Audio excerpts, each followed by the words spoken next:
such thing, to have prevented it, but we had not gone many leagues but the news overtook us that Caesar was taken and whipped like a common slave. We met on the river with Colonel Martin, a man of great gallantry, wit, and goodness, and whom I have celebrated in a character of my new comedy by his own name, in memory of so brave a man. He was wise and eloquent, and from the fineness of his parts bore a great sway over the hearts of all the colony.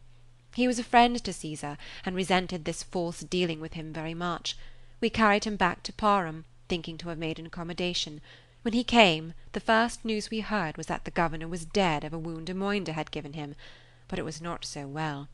But it seems he would have had the pleasure of beholding the revenge he took on Caesar, and before the cruel ceremony was finished he dropped down, and then they perceived the wound he had on his shoulder was by a venomed arrow, which, as I said, his Indian mistress healed by sucking the wound.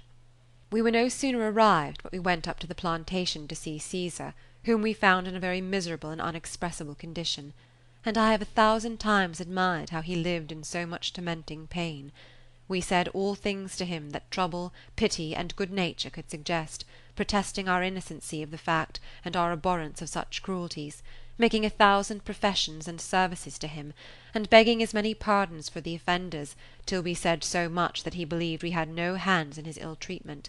But he told us he could never pardon Byam. And as for Fry, he confessed he saw his grief and sorrow for his suffering, which he could not hinder, but was like to have been beaten down by the very slaves for speaking in his defence.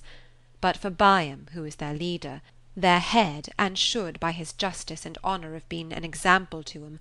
for him he wished to live to take a dire revenge of him, and said, "It had been well for him if he had sacrificed me, instead of giving me the contemptible whip."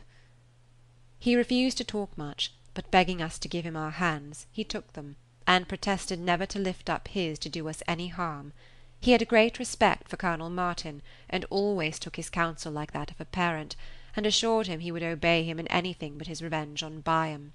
Therefore, he said, for his own safety, let him speedily dispatch me, for if I could dispatch myself, I would not, till that justice were done to my injured person and the contempt of a soldier. No, I would not kill myself, even after a whipping, but will be content to live with that infamy, and be pointed at by every grinning slave, till I have completed my revenge, and then you shall see that Oroonoko scorns to live with the indignity that was put on Caesar.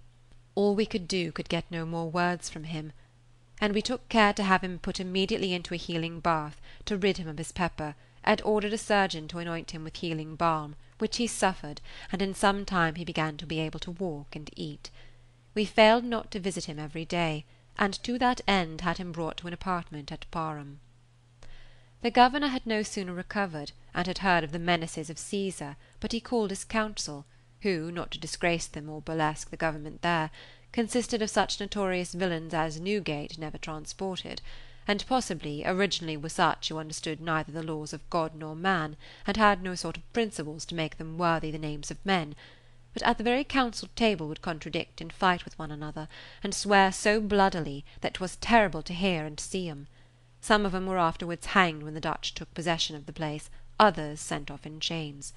But calling these special rulers of the nation together, and requiring their counsel in this weighty affair, they all concluded that, damn 'em, it might be their own cases, and that Caesar ought to be made an example to all the negroes, to fright 'em from daring to threaten their betters, their lords and masters, and at this rate no man was safe from his own slaves, and concluded, nemine contradicente, that Caesar should be hanged.